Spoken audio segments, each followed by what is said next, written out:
Assalamualaikum sahabat, ada lagi pertanyaan Pak, bagaimana seumpama saat akad nikah calon suami tidak bisa hadir, bolehkah pernikahannya diwakilkan? Boleh.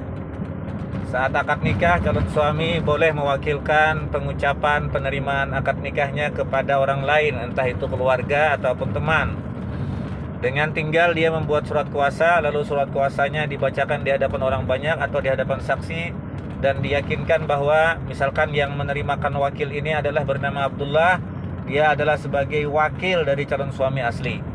Jadi kalimat penerimaannya kurang lebih seperti ini: saya terimakan nikahnya Fatimah binti Fadlan untuk Abdullah bin Quraisy dengan mas kawin tersebut tunai. Nah, seperti itu. Jadi seumpama terdesak boleh tidak berhadir laki-lakiannya, cuman seumpama bisa harus tetap hadir. Mudahan sehat, panjang umur, penuh semangat dan barokah.